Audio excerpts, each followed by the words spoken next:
நாளைக்கான வீடியோ தாங்க வந்திருக்கு. வீடியோ வந்து சூப்பரா இருந்துச்சு அப்படின்னு தாங்க சொல்லணும். அதாவது நம்ம மாறன் இருக்காங்கல்ல, மாறன் வந்து அந்த திருட்டு போன பணத்த வந்து மீட்டுட்டு வந்துட்டாங்க அப்படின்னு தாங்க சொல்லணும். ஒரு பக்கம் பார்த்தா அபிராமி வந்து ராமச்சந்திரன் கிட்ட சொல்றாங்க, "நீங்க பண்றதெல்லாம் சரியில்ல சார். நீங்க வந்து கல்யாணத்த நிறுத்துறது தான் நல்லது." அப்படிங்கிற மாரி சொல்லிக்கிட்டு இருக்காங்க அப்படின்னு தாங்க சொல்லணும். இன்னொரு பக்கம் பார்த்தா நம்ம வீரா கிட்டயே போய் சொல்லிட்டாங்க, "என்னடி உனக்கு தெரிஞ்சு தான் இப்படியெல்லாம் நடந்துகிட்டு இருக்கா கல்யாணம்? நீ என்ன வரதட்சணைக்கெல்லாம் ஒத்துக்கிட்டு இருக்க?" அப்படிங்கிற மாரி சொல்றாங்க. வீரா வந்து கல்யாணம் நிப்பாட்டுறதுக்காக வெறிகொண்டு போய்க்கிட்டு இருக்காங்க அப்படி தாங்க சொல்லணும். அதெல்லாம் பார்க்குறவங்க சேனல மட்டும் மறக்காம லைக் அண்ட் சப்ஸ்கிரைப் மட்டும் பண்ணிருங்க. ஃபர்ஸ்ட் எடுத்த உடனே நம்ம மாறன் வந்து அந்த சிசிடிவி ஃபுட்டேஜ் பார்த்துக்கிட்டு இருக்கார்ல, அதில் தான் ஸ்டார்ட் ஆகுது. "சார் உடனே லைவ் வீடியோ காட்டுங்க சார்." அப்படிங்கிற மாதிரி சொன்னோடனே லைவாக காட்டுறாங்க. லைவில் பார்த்தா அவன் அப்போ தான் அந்த பணத்தை எடுத்துகிட்டு அந்த கேட்டை விட்டு வெளியில் போகிறான். இப்போ தான் வெளியில் போகிறான், அவனை உடனே போய் பிடிச்சிடலாம் அப்படின்னு சொல்லிட்டு மாறன் வந்து, "அப்பா இருங்கப்பா, அவன் இப்போ தான் போய்கிட்டு இருக்கான், நான் போய் பிடிச்சிட்டு வந்துடுறேன்." அப்படின்னு சொல்லிட்டு பின்னாடி ஓடுறாங்க. ஓடி போய் வெளியில் ஒருத்தர் வந்து பைக் வச்சிருக்காரு. "சார் கீ கொடுங்க." அப்படின்னு சொல்லிட்டு அந்த பைக்கில் ஏறி போகிறாங்க. நம்ம சூர்யா வந்துடுறாங்க. "மாறா நானும் வரேன் உன் கூட." அப்படிங்கிற மாதிரி சொல்கிறாங்க. "வாங்க." அப்படிங்கிற மாதிரி சொல்லிட்டு 2 பேருமே போகிற மாதிரி தான் காட்டிக்கிட்டு இருக்காங்க. அந்த காசு எடுத்துகிட்டு போனால அவனை வந்து ஃபாலோ பண்ணிக்கிட்டே போய்கிட்டு இருக்கிற மாதிரி தான் காட்டிக்கிட்டு இருக்காங்க. இங்கே பார்த்தா இவ்வளோ இது நடந்திருக்கு, இந்த ராகவன் எங்கே போனான் அப்படிங்கிற மாதிரி ராமச்சந்திரன் கேட்குறாங்க. உடனே வந்து சொல்லி சமாளிக்காங்க. நம்ம வள்ளி வந்து, "அவனுக்கு தலைவலிக்குன்னு சொன்னானே, அவன் வந்து படுத்திருக்கான்." அப்படிங்கிற மாதிரி சொல்கிறாங்க. இத்தனை பேர் இருந்தும் காசை வந்து திருடிட்டு போயிட்டான்னா அவனுக்கு எவ்வளோ தைரியம் இருந்திருக்கும் அப்படிங்கிற மாதிரி சொல்லிட்டு ராமச்சந்திரன் வந்து திட்டிக்கிட்டு இருக்கிற மாதிரி காட்டிக்கிட்டு இருக்காங்க. அதுக்கடுத்து பார்த்தா வள்ளி வந்து புலம்பிக்கிட்டு இருக்காங்க. "என்ன இது, நம்ம தெரியாமே குடும்பத்தில் எவ்வளவோ பிரச்சனை நடந்துக்கிட்டு இருக்குது, இந்த வரதட்சணைக்கு மேட்டரை கூட நம்மக்கிட்ட இருந்து மறைச்சிட்டாங்களே." அப்படிங்கிற மாதிரி சொல்லிக்கிட்டு இருக்கிற மாதிரி காட்டுறாங்க. இன்னொரு பக்கம் பார்த்தா நம்ம இவங்க இருக்காங்கல்ல, கண்மணியும் நம்ம ராஜேஷோட அம்மாவும் பேசிக்கிட்டு இருக்கிற மாதிரி காட்டிக்கிட்டு இருக்காங்க. அதுக்கு வந்து நம்ம ராஜேஷோட அம்மா வந்து சொல்கிறாங்க, "கண்மணி, இந்த காசு மட்டும் இல்லைன்னா கல்யாணம் நின்றுல, என்ன பண்ணுவேன்?" அப்படிங்கிற மாதிரி கேட்காங்க.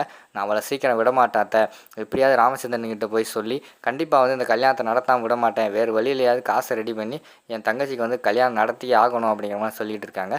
எனக்கு என்னமோ அந்த மாறன் மேலே தான் டவுட்டாக இருக்குது, அவன் தான் இந்த காசை வந்து எடுத்து கொண்டு போயிட்டான்னு நினைக்கிறேன் அப்படிங்கிற மாதிரி வந்து ராஜேஷோட அம்மா சொல்கிறாங்க. "ஆமாத்த, எனக்கும் அதான் டவுட்டாக இருக்குது, அவன் தான் காசு எடுத்துகிட்டு இந்த கல்யாணத்தை நிப்பாட்டுறதுக்காக வந்து பிளான் போட்டுக்கிட்டு இருக்கான் அப்படின்னு நினைக்கிறேன்." அப்படின்னு சொல்லிட்டு கண்மணி வந்து சொல்லிகிட்டு இருக்கிற மாதிரி காட்டுறாங்க.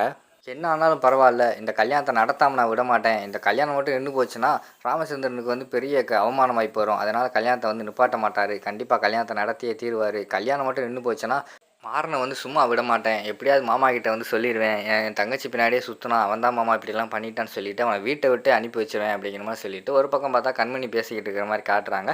இன்னொரு பக்கம் பார்த்தா அவங்க வந்து சேசிங் நடந்துக்கிட்டு இருக்குது. அதாவது அந்த ரவுடியை ஃபாலோ பண்ணிக்கிட்டே போய்கிட்டு இருக்காங்க. ரவுடி வந்து ஒரு ஃபாலோ பண்ணிவிட்டு ஒரு இடத்துல போய் வந்துட்டு அவங்களோட இடம் இருக்குல்ல, அவங்களோட இடத்துக்கு போயிட்டான். "வாங்கடா தொக்கா மாட்டினீங்களா?" அப்படிங்கிற மாதிரி சொல்கிறாங்க.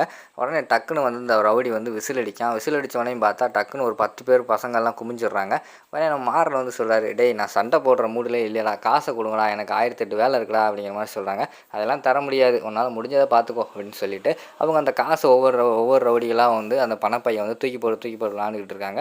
ஒரு டைம் தூக்கி போடும்போது வந்து நம்ம மாறன் வந்து டக்குன்னு கேட்ச் பண்ணிடுறாரு. திருப்பி அவர் கிளம்ப போகிறாரு. அந்த ரவுடிங்க வந்து சண்டைக்கு வராங்க. சரி, சண்டை போடாமல் இங்கேருந்து போக முடியாது போல் அப்படின்னு சொல்லிட்டு எல்லா ரவுடிகளையும் அடி வெளுன்னு வெளுத்துடுறாரு. அங்கிட்டு பார்த்தா சூர்யா அவங்க பங்குக்கு 2 ரவுடி அடி வெளுத்துக்கிட்டு இருக்காங்க. கடைசியில் வெளுத்து முடிச்சுட்டு, "சரி வா கிளம்பலாம், ஒரே டயர்டாக இருக்குது." அப்படின்னு சொல்லிட்டு சூர்யாவும் நம்ம மாறனும் கிளம்பி போகிற மாதிரி தான் காட்டிக்கிட்டு இருக்காங்க. அந்த நேரத்தில் வந்து, "டேய் கால் பண்ணுறா, அவன் எடுக்கிறானா?" அப்படிங்கிற மாதிரி சொல்லிட்டு ராமச்சந்திரன் வந்து நம்ம கார்த்திகிட்ட சொல்கிறாங்க. மாறனுக்கு கால் பண்ணுறாங்க. மாறன் வந்து ஃபோன் எடுக்கலை. அந்த நேரத்தில் வந்து போதை தெளிஞ்சு நம்ம ராகவன் வேறு வந்துடுறாங்க. "டேய் எங்கடா போனேன், இங்கே எவ்வளோ பெரிய பிரச்சனை நடந்துக்கிட்டு இருக்குது. சரி, இப்போதைக்கு காசு திருட்டு போயிடுச்சு, அதனால் வந்து நம்ம உடனடியாக வந்து குமரேசன்ட்ட போய் காசு வாங்கிட்டு வந்துடு." அப்படிங்கிற மாதிரி சொல்கிறாங்க. "என்னப்பா அவர்கிட்ட போய் காசு வாங்க சொல்கிறீங்க, அவர் மீட்டர் வெட்டியெல்லாம் போட்டுக்கிட்டு இருப்பார்." அப்படிங்கிற மாதிரி வந்து நம்ம ராகவன் சொல்கிறாங்க. இந்த சூழ்நிலையில் வந்து அதெல்லாம் பார்க்க முடியாது, காசை எப்படியாவது ஒப்படைக்கணும்டா அப்படிங்கிற மாதிரி சொல்லிக்கிட்டு இருக்கிற மாதிரி காட்டுறாங்க. சரின்னு சொல்லிவிட்டு அவர் கிளம்ப போகிற நேரத்தில் வந்து மாறன் வந்து மாசா என்ட்ரி கொடுக்குறாங்க. "அப்பா மாறன் வந்துட்டான்." அப்படிங்கிற மாதிரி சொன்னோடனே கையில் வந்து பணப்பையோடு வராங்க. வந்தவொடனே ராமச்சந்திரனுக்கு வந்து பயங்கரமான சந்தோஷம். எப்படியோ காசு வந்துருச்சு அப்படின்னு சொல்லிட்டு எல்லாருமே சந்தோஷமாக இருக்காங்க. "இந்தாங்கப்பா, இந்த சூர்யா மட்டும் என் கூட இல்லைன்னா அந்த காசை வந்து மீட்டு எடுத்துருக்க முடியாது." அப்படிங்கிற மாதிரி சொன்னோடனே ராமச்சந்திரன் வந்து சூர்யாவுக்கு வந்து நன்றி சொல்கிறாங்க. "ரொம்ப நன்றிமா." அப்படிங்கிற மாதிரி சொல்கிறாங்க. "இல்லை அங்கிள், நீங்கள் பண்ணுறது வந்து மிகப்பெரிய தப்பு. இந்த கல்யாணத்துக்கு வந்து நீங்கள் வந்து சீதனமாக இப்படி கொடுப்பீங்கன்னு தெரிஞ்சிருந்தால் கல்யாணத்தை முதல்ல நிப்பாட்டிருக்கலாம்." அப்படிங்கிற மாதிரி சொல்கிறாங்க. உடனே கண்மணி வந்து உள்ளே புகுந்து, "இல்லை சூர்யா, இது வந்து சும்மா நம்மளாக தான் ஆசைப்பட்டு கொடுக்குறது, அவங்க ஒன்றும் கேட்கல." அப்படிங்கிற மாதிரி சொல்கிறாங்க. "இல்லை, எனக்கு என்னமோ தப்பாக இருக்குது. இப்போயே அந்த காசை வாங்கினாங்கன்னா அதுக்கடுத்து வந்து வீரா வச்சு என்னென்னலாம் காசு வாங்குவாங்களோ, அவங்க மைண்டு வந்து இது பிஸ்னஸாக மாறிடுச்சு. அப்படி நான் சொல்கிறத சொல்லிட்டேன்." அப்படிங்கிற மாதிரி சொல்லிவிட்டு அந்த இடத்துல வந்து கோவப்பட்டுட்டு சூர்யா வந்து போயிடுறாங்க. அங்கிட்டு பார்த்தா நம்ம வீரா வந்து டல்லாகவே இருக்கிற மாதிரி காட்டிக்கிட்டு இருக்காங்க.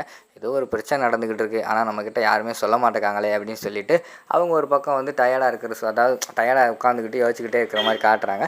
இங்கிட்டு பார்த்தா நம்ம ராமச்சந்திரன் காசை கொண்டு போய் சம்மந்திக்கிட்ட கொடுத்துருவோன்னு சொல்லிட்டு மாப்பிள்ளை வீட்டுக்காரங்க அவங்க அப்பா கிட்ட கொண்டு போய் கொடுக்குறாங்க. அவர் திருப்பி வந்து, "சம்மந்தி நீங்களே வச்சுருங்க, நான் அதுக்கடுத்து வாங்கிக்கிறேன்." அப்படிங்கிற மாதிரி சொல்கிறாரு. உடனே அவர் வந்து காசை கொண்டு வந்துடுறாரு. அதுக்கடுத்து வந்து நம்ம ராகவன் வந்து சொல்கிறாங்க, அப்பா அவங்கள பார்த்தா எனக்கு டவுட்டாக இருக்குது, என்னமோ இவங்க எனக்கு சரியாக வரலப்பா அப்படிங்கிற மாதிரி சொல்கிறாங்க. டேய் விட்றா, கல்யாணம் முடிய வரைக்கும் தாண்டா, அதுக்கடுத்து நம்ம பார்த்துக்குறோம் அப்படின்னு சொல்லிட்டு அவங்க 2 பேர் போயிடுறாங்க. அடுத்து வந்து நம்ம சூர்யா இருக்காங்கல்ல, சூர்யா வந்து நேரா வந்து நம்ம வீரா கிட்ட தான் போகிறாங்க. வீரா கிட்ட போனோடனே கோவமாக பேசுகிறாங்க. என்ன வீரா, நம்ம பழக்க வழக்கம் அவ்வளோதானா, இதெல்லாம் என்கிட்ட சொல்ல மாட்டியா அப்படிங்கிற மாதிரி கேட்காங்க. என்னடி சொல்கிற, என்னாச்சு அப்படிங்கிற மாதிரி வீரா வந்து கேட்குறாங்க. நீ இப்படி பண்ணுவேன்னு நான் வந்து நினச்சி கூட பார்க்கலடி, இப்படியெல்லாம் பண்ணுவேன்னு நான் நினச்சிருந்தா அந்த கல்யாணத்துக்கே வந்திருக்க மாட்டேன்டி அப்படிங்கிற மாதிரி சொல்கிறாங்க. என்னடி சொல்லிக்கிட்டு இருக்க, ஏதாவது தெளிவாக சொல்லு, எனக்கு ஒன்றுமே புரியலை அப்படிங்கிற மாதிரி சொல்லிக்கிட்டு இருக்க மாதிரி காட்டிக்கிட்டு இருக்காங்க. எல்லாம் உன் கல்யாணம் பற்றி தான் அப்படிங்கிற மாதிரி சொல்கிறாங்க. கல்யாணத்தில் என்ன பிரச்சனை அப்படிங்கிற மாதிரி கேட்காங்க. இவ்வளோ வரதட்சணை கேட்டிருக்காங்க, சீர் கேட்காங்க, நீ அதுக்கெல்லாம் ஓகே சொல்லி தானே கல்யாணம் பண்ணியிருக்க அப்படிங்கிற மாதிரி சொல்கிறாங்க. என்னடி சொல்கிற, இதெல்லாம் எனக்கு தெரியாதேடி அப்படிங்கிற மாதிரி வந்து நம்ம வீரா சொல்கிறாங்க. அது எப்படி உனக்கு தெரியாமல் கல்யாணம் நடக்கும், கல்யாண பொண்ணே நீ தான், உனக்கு தெரியாமல் நடக்குமா அப்படிங்கிற மாதிரி சொல்லிக்கிட்டு இருக்காங்க. எனக்கு உண்மையாகவே தெரியாதுடி அப்படிங்கிற மாதிரி சொல்லிக்கிட்டு இருக்காங்க. காசே காணாமல் போச்சு, உனக்கு கொடுக்க வேண்டிய காசு, அதை வந்து நம்ம மாறன் தான் கொண்டு வந்திருக்கான் அப்படிங்கிற மாதிரி சொல்கிறாங்க. அதை கேட்டவொடனே வீராவுக்கு வந்து பயங்கரமான ஷாக் ஆயிடுது. கோவத்தோடு வந்து கல்யாணத்தை நிப்பாட்ட போய்கிட்டு இருக்கிற மாதிரி காட்டிக்கிட்டு இருக்காங்க. அதோட பார்த்தீங்கன்னா அந்த எபிசோட வந்து முடிச்சிடுறாங்க.